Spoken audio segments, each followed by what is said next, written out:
네, 안녕하세요. 지식 디자이너입니다. 네, 오늘은요, 우리 조직의 정체성에 대해서 한번 이야기를 해보도록 하겠습니다. HRD 부서의 정체성에 대해서 한번 이야기를 해볼 텐데요. 우리 조직 정체성을 좀 정의를 하는 것은요, 우리가 HR 담당자긴 하지만, 하는 일들이 각 다릅니다. 그죠?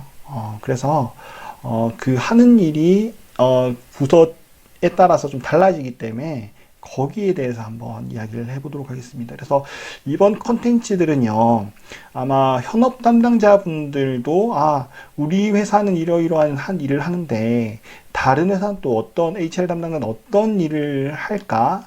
라는 부분 좀 한번 예상해 보는데 도움이 좀 될 것 같고요. 그 다음에 취업을 지금 준비하시고 계신 분들 계시죠. 그분들한테도 좀 도움이 되지 않을까라는 생각에서 한번 영상 촬영을 하게 됐습니다. 보통 이제 인사 담당자로 준비를 하시거나 아니면 현재 계신 분들 같은 경우에는요, 조직을 어디로 좀 가야 될까? 혹은 어디에, 우리 회사가 어디에 있는지를 판단할 때, 이런 재정 모델 형태로 좀 파악을 해볼 수 있을 것 같습니다. 이 재정 모델은요, HR 부서가 예산을 어떻게 쓰는지를 구분을 해 놓은 거예요. 그래서 한번 소개를 해드리면, 처음에 이제 버짓 아이템 센터라는 것이 있습니다. 이것은 뭐냐면 흔히 그냥 편하게 생각하시면 그냥 대기업의 HR 부서 아니면 중소기업의 HR 부서, HRD 부서라고 생각하시면 될 것 같아요. 별도 예산을 갖다가 할당 받아가지고 뭐 1년 교육 예산이다. 이렇게 할당을 받아서 그걸 쓰는 거죠. 그렇게 쓰는 거를 버짓 아이템 센터라고 생각하시면 될 것 같습니다. 그 다음에 코스트 센터 같은 경우에는요, 기본적으로 행정 예산만 일단 편성을 하고요. 그 받은 걸로 간단하게 운영을 하는데, 나머지는, 그 서비스를 제공을 해서 수익을 창출하는 거라고 할 수 있습니다. 보통 대기업에서 연수원들 있죠, 연수원들. 어떤 연수원들이라고 했을 때, 보통 어떻게 합니까? 그 연수원들 운영할 때, 어떤 계열사들도 있을 거고요. 그분들이 연수할 때마다 돈을 받죠.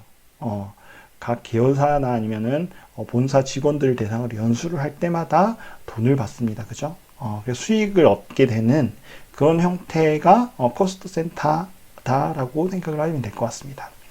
그 다음에 프로핏 센터 같은 경우에는요, 사내나 아니면 사회 활동을 통해서 이윤을 창출한다고 생각되는데, 이게 뭐냐면 말 그대로 그냥 컨설팅 펌 이 정도 생각하면 될 것 같습니다. 거의 지원이 없다고 생각하고요. 자체 생존을 한다고 생각하시면 될 것 같아요. 그래서 어떤 교육 서비스들을 제공을 하고, 외부의 어떤 회사들이나 그런 회사들의 어떤 교육 서비스나 아니면 장소를 제공을 해주고, 이윤을 창출하는 형태다. 이렇게 생각하시면 될 것 같아요. 그 다음에 컨비네이션 같은 경우에는 앞에서 말씀드린 뭐 버짓 아이템 센터나 코스트 센터나 프로핏 센터, 이런 것들이 혼합된 형태다라고 이해를 하시면 될 것 같습니다. 그래서 이런 유형들, 앞서서의 유형들에 따라서 HR 담당자의 역할이 좀 달라요. 예, 감이 잡히십니까? 예를 들어 대기업에서 버짓 아이템 센터 같은 경우에는 그렇죠. 그 내부 상황들을 아주 잘 알고, 보통 잘 알고, 어떤 우리 교육에 있어서 요구 분석들이나 이런 것들을 이 HRD 부서에서 주체적으로 이렇게 진행을 하죠. 하지만 코스트 센터 같은 경우는 버짓 아이템 센터 대비해서 조금 내부 구성원들과 유대감이 조금 덜한 경향이 있고요. 프로핏 센터 같은 경우는 더 하겠죠. 이거는 거의 외부 기관이라고 생각하시면 될 것 같습니다. 그래서 그런 활동들 부분이 조금 차이가 있다. 이렇게 이해를 하시면 될 것 같고요. 그 다음에 길리와 메이추니치의 모델이라고 해서, 그러면 우리 그 HRD 부서는 어떻게 성장을 해야 되는지, 이것을 규정해 놓은 하나의 모형이라고 이야기할 수 있을 텐데요. 이것은 뭐냐면 우리 기업 규모도 다 다르죠. 기업 규모도 다 다르고, 거기에 따라서 하는 일도 또 다르다. 그러면 우리 HRD 부서는 앞으로 어떻게 발전을 해야 되는가를 좀 보여주는 그런 모형이라고 할 수 있을 것 같습니다. 그래서 흔히 HRD 담당자는 어떤 일을 해야 되느냐. 이 모형에서는 크게 세 가지 역할을 규정을 하고 있어요.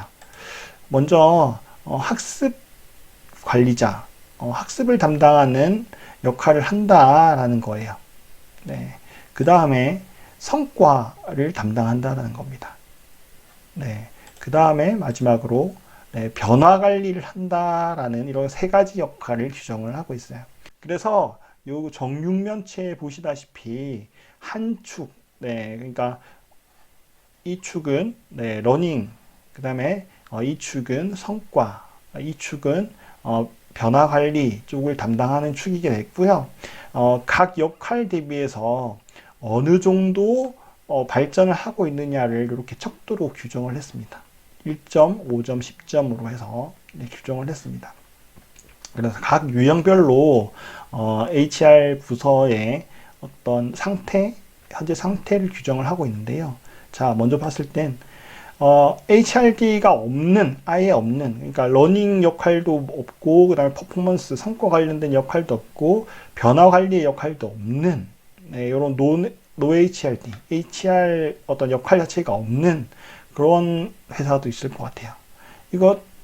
이런 회사들도 있겠죠. 규모가 좀 작게 되어 있어서 HR 담당자 자체가 없는 회사.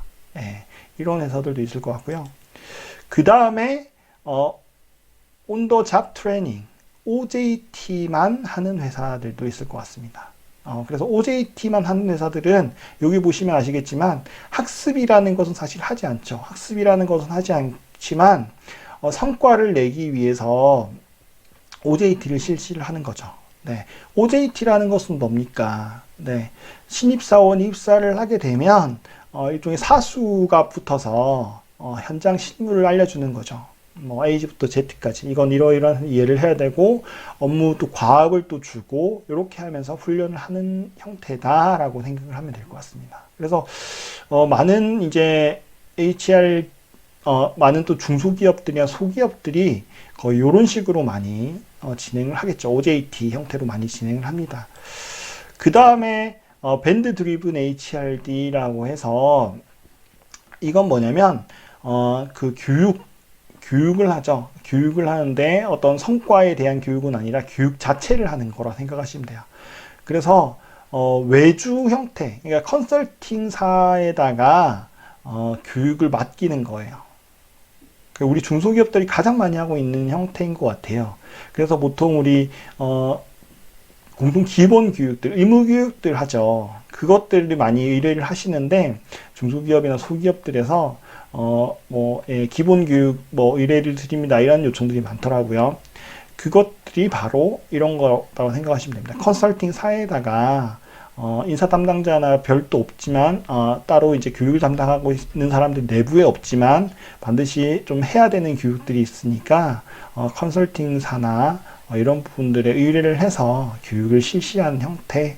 네, 이게 밴드 드리븐 HRD 이렇게 이해를 하시면 될 것 같습니다. 그래서 이 세 개의 축이 뭔지는 이제 대충 감이 잡히시죠. 네. 그 다음에 이 형태 같은 경우에는 변화 관리만 하는 거예요. 네, 변화 관리만 하는 형태. 네. 그래서 이때는 어떤 학습이나 성과 개념이 없이 변화 관리만 하는 그런 HR 부서도 있습니다. 그 다음에 미들 오브 HRD, HRD 중간 단계라고 해서 학습도 조금 하고요. 학습에 대한 역할도 조금 하고 성과에 대한 역할도 조금 하고 그 다음에 변화 관리에 대한 역할도 조금 하는 형태. 이렇게 이해를 하시면 될 것 같고요. 그 다음에 이제 휴먼 리소스 챔피언이라고 되어 있는데 이 부분은 뭐냐면 네, 변화 관리도 조금 하고요. 성과에 대한 부분도 조금 합니다. 그래서 점이 보면 흰색 점이 있고요. 예, 그 다음에 이제 검은색 점이 있죠. 그래서 이 흰색 점은 네, 낮은 레벨의 HRD 부서다라고 보통 규정을 하고요. 네, 저차원의 낮은 레벨의 어떤 HRD 부서다라고 하고 이 검은 점은 조금 고차원의 높은 레벨의 HRD 부서다 이렇게 이해를 하시면 좋을 것 같습니다. 그 다음에 이제 고성과를 내는 그 HRD라고 해서 이걸 보면 성과에 대한 부분에 포커스가 되어 있죠. 변화 관리는 하지 않고 성과에 대한 부분들, 그 다음에 학습에 대한 부분들에 포커스가 맞춰져 있는 그런 HRD 부서다라고 할 수 있을 것 같습니다. 네, 그 다음에 러닝, 학습에 좀 초점이 맞춰져 있는 HR 부서다라고 할 수 있습니다. 그래서 학습과 여기는 그 변화 관리 쪽에 조금 포커스가 되어 있겠죠. 그죠? 그래서 성과 관련 없이 학습 자체에 포커스가 되어 있는 HR 부서다라고 이야기를 할 수 있을 것 같고요.